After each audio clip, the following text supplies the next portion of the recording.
HamishDeBrettonGordon is a retired British Army colonel and former commander of NATO's and UK's chemical, biological, radiological and nuclear reaction troops. Welcome to our program, Colonel Hamish.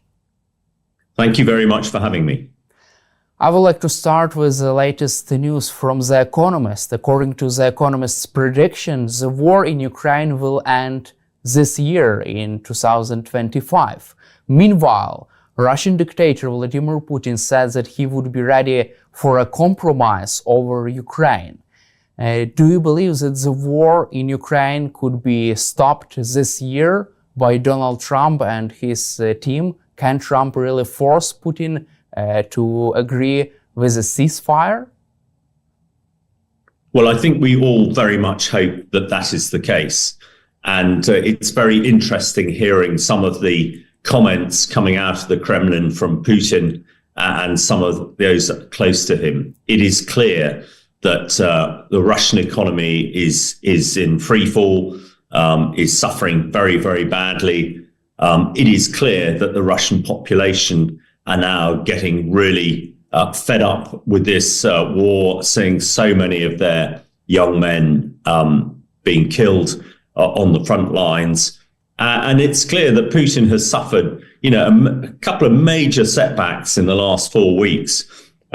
His forces have been defeated in Syria, where he invested so much time and effort. He's lost his one warm water port, which was Tartus in the Mediterranean. And he has had to withdraw his troops, or what he could, from Syria. So that was a very major blow. We then saw that the Ukrainian Secret Service eliminated his right-hand general, Kirkov, which was a severe blow to him as well. And when Putin starts talking about compromises, one then realizes that actually these things are beginning to affect him and the Kremlin themselves directly. This is not sort of language we've heard from the Kremlin or Putin for the last, coming up to 3 years.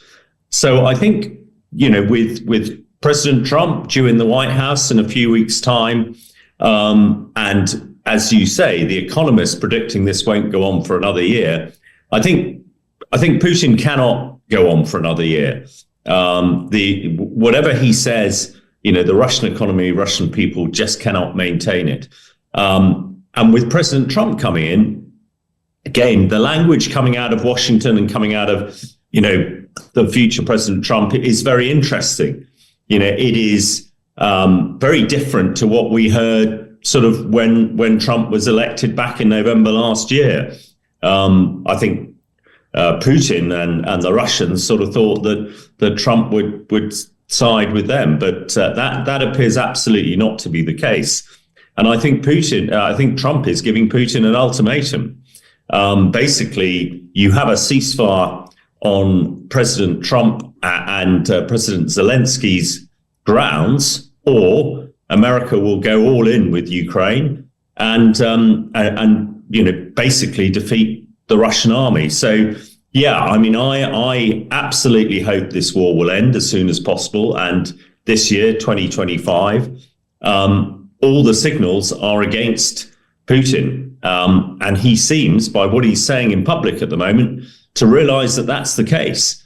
And I think Putin is now looking for a way out where perhaps he can still continue as president of Russia. One finds that very difficult to understand with the damage that he's done to Russia, its economy, its army, and its people.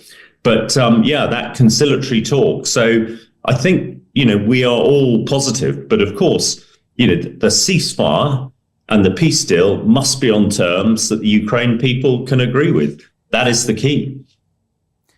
Do you feel that Vladimir Putin has no choice but to try to go out, try to find this way out of the war against Ukraine by agreeing with Trump's proposal on Ukraine? Do you feel that if Vladimir Putin declines Trump's proposal on Ukraine, then he can lose his grip on power? I think things are moving in that direction, certainly. it is very clear that that Putin now realizes he's in a predicament. He's in a difficult position, and he seems to be now looking more at his own personal survival than perhaps what is happening in Ukraine to his army. And he knows that if he is defeated in Ukraine, then that's the end of him. We know what happens in Russia with failed dictators. They very quickly get taken out and removed. And I think Putin is now really looking to see how he can survive himself. And, one is getting the feeling that he realizes that, the cards are all in President Trump's hands. President Trump could lead to the complete demise of Putin or could give him a way out. But Putin knows that his only way out is some sort of orderly withdrawal from Ukraine, rather than complete defeat. If the Russian army is completely defeated in Ukraine, Putin is finished. And that is in the gift of President Trump, I expect. So, yeah, I think Trump does hold the key here. And, for President Trump, not that I know him personally, I only sort of read about him and listen to him. He seems to be the sort of person who revels on success and tries to avoid failure as at all possible. If he can create a ceasefire in Ukraine early this year, at the very beginning of his premiership, I'm sure we'll hear him shouting about it all around the world. For him, that will be his greatest success. So, at the moment, the tide, everything is moving in Ukraine's direction, I think, and against Russia. And let's hope that Trump is as good as his word when he becomes president at the end of this month. It seems also that Vladimir Putin has faced numerous setbacks during the latest months. High casualties rate in Ukraine, as a failure to achieve strategic objectives in the war against Ukraine, the withdrawal from Syria, and also they even have managed to shoot down Azerbaijani Airlines, a civilian plane. Moreover, Russian General Kirillov has been eliminated. What is your assessment of the every setback Russia has faced during the year of 2024? Well, I think you've captured it very well there, what has happened in the last few months. Setback after setback, and failure becomes a habit. And Putin seems to be failing, virtually everywhere we turn. As you say, even last week, the Russians seem to have shot down a civilian airliner, killing, a lot of people. That in itself would be horrific, and would certainly in the Western world would cause the president or prime minister of that country to have to resign. But when you put it on the back of everything else that's going on, the huge casualty rate, the fact that Russia can only fill up its army these days with North Korean mercenaries, that no doubt is costing Putin an awful lot. So it's an expression that we use, death by 1,000 cuts. And Putin might not have 1,000 cuts, but he's got several hundred. And these are really, really hurting him and really hurting Russia. And the momentum is so important in warfare and in these sort of geostrategic politics. The momentum is really turning against him, which is why I think we're hearing his conciliatory tones, suggesting that there is a way out rather than just continue to fight. But he also realizes that way out is to allow his own survival is going to be the Russian army out of Ukraine. I can't see anything less than that. So things are going badly for Russia. Once things start going badly, it's very difficult to turn them around. And at the moment, one can't see a prospect of that. And maybe Putin is wishing for President Trump to come into power as quickly as possible so that he can stop the war and potentially save his own skin. Also, let's cover another Russia's setback, the Kursk Oblast, the Kursk region. Russia and Ukraine has successfully destroyed Russia's 810th Naval Infantry Brigade, according to Forbes.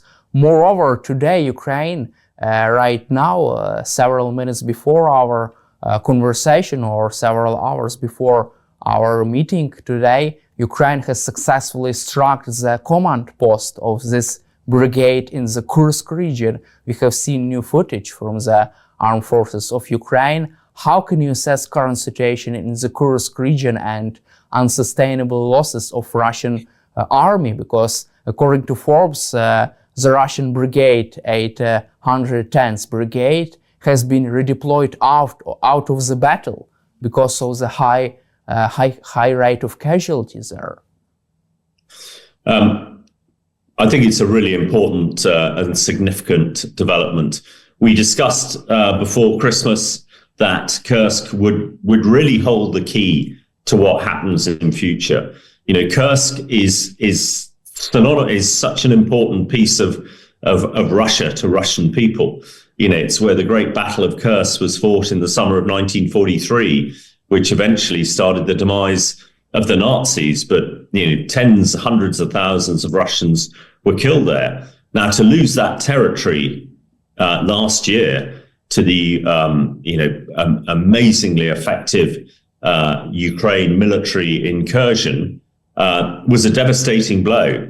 And I think, you know, part of the reason that Putin is now backtracking and looking for a way out is that he was gambling on retaking Kursk. He said it. He said he'd retake Kursk by Christmas. And it's clear he obviously hasn't done that. And as we've seen in the last few days, you know, his main brigade there has been absolutely decimated by Ukrainian forces. And, I can quite see if the brigade has been redeployed, it's going to leave a vacuum, and potentially Ukraine military could take more of Kursk. So his failure to retake it is yet another, I think, severe cut to Putin's position and power. And if he can't retake Kursk by the time President Trump comes into power, again, he is going to be severely on the back foot. And, I think we're all delighted that the armed forces of Ukraine have realized quite how important Kursk is and have significantly sort of reinforced that area and had a lot of military success in the last few days and weeks. So as we discussed many times, Kursk is the key here. And at the moment, the Ukraine military is very much on the front foot in Kursk. And there is no sign that that's likely to change anytime soon. North Korean army has suffered more than 3,000 casualties in the Kursk region. We have also seen some interesting videos with poor actions and poor performance of the North Korean soldiers there. How can you assess the effectiveness of the North Korean deployment and their military operation in the Kursk region, as we now have seen the main results of their operations there and high number of casualties? Well, I think the North Korean performance and the North Korean involvement says an awful lot about Russia at the moment. First of all, I think it's virtually criminal that these soldiers who don't speak Russian, and I expect very few Russians speak North Korean, they've been thrown into, an area that they don't know, commanded by people who speak a language they don't speak, in a climate that they, entirely unsuited to, the devastating cold winter, of the east of Ukraine, and Kursk is completely alien to them. And the casualty rates, as we've seen, it's even higher than what the Russians are leaving. I mean, these people really are being marched to their death by their Russian masters. It is a crime. They are, in effect, mercenaries, but no doubt these poor soldiers, are not being paid the sort of bounties that you would expect mercenaries to be paid. So, yeah, I think it's almost a crime against humanity to put these poor North Koreans. But what it shows even more is how desperate Putin is for soldiers. He can't generate any more Russians to go and fight. So he's having to buy, in effect, soldiers from North Korea. It says an awful lot about the North Korean dictator, Kim Jong-un, as well. So, I think this, again, if one look at the positive from Ukraine's perspective, shows that the sort of Russian edifice is crumbling. And that's why the West and the US must keep the pressure on Russia, keep supporting Ukraine to make sure that Ukraine gets a peace that it really deserves, which now seems almost at touching distance. Do you feel that Vladimir Putin expected North Koreans to change the course of this battle in the Kursk region? Do you feel that he expected them to perform in more professional way? Well, if he did, I mean, he is showing that he really is out of touch. Now, everybody knows that Putin is not a soldier. He was a spy. And it's very different being a spy to being a soldier fighting. I think anybody who'd been a soldier, and me included, would have said and did say at the start that these North Koreans will make no difference at all. They will just be complete cannon fodder. It was clear that they were poorly trained, poorly equipped, didn't understand, what the Russian masters were telling them to do. And, it was almost a foregone conclusion that they would get slaughtered in the numbers that we're seeing them there. So I think it just shows the desperation that Putin has for soldiers and the complete misunderstanding about what it is like to fight as a soldier in military operations. And actually, the whole Kursk battle is really showing that, and which is why I think we've all discussed many times that Kursk is so critically important, and Putin just seems to be reinforcing failure. And the key principle of war is reinforced success, not failure.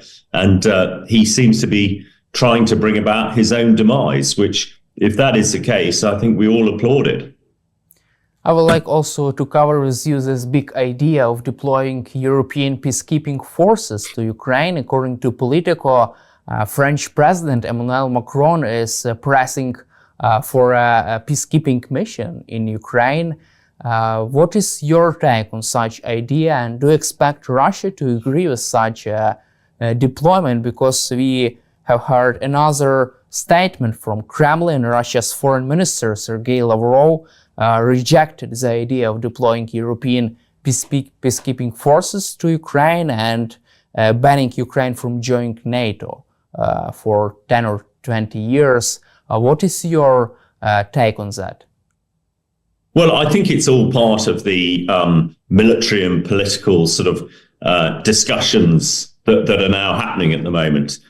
I think everybody's hoping and willing for a ceasefire, but there will be many factors that will be needed. And in effect, to have an effective ceasefire between Ukraine forces and Russian forces, some sort of monitoring force, some sort of peacekeeping force is traditionally what is done. Now, President Macron saying that it should be NATO forces or French forces or British forces, well, again, I think that's putting additional pressure on Russia. I personally think that actually having NATO forces, having British and French forces is probably the best way of doing it, because I'm pretty certain the Ukraine forces wouldn't try and attack French or British forces. And in a similar way, I don't think the Russians would either, because they know that that they would, suffer very, very bad consequences if they did that. So I think as we start getting in a position where one is anticipating a ceasefire, all sides will be trying to get into a position of advantage. The West supporting Ukraine, getting them in a good place. And of course, the Foreign Minister Lavrov, who seems to be one of the only sensible or not very sensible voices coming out of the Kremlin at the moment, is trying to get Russia in a decent place. But at the moment, all the cards seem to be stacked in Ukraine's favor and the West's favor. And let's hope that when that ceasefire does come, whether it's UN peacekeepers, NATO peacekeepers, we get the peace that is acceptable to President Zelensky and the Ukraine people.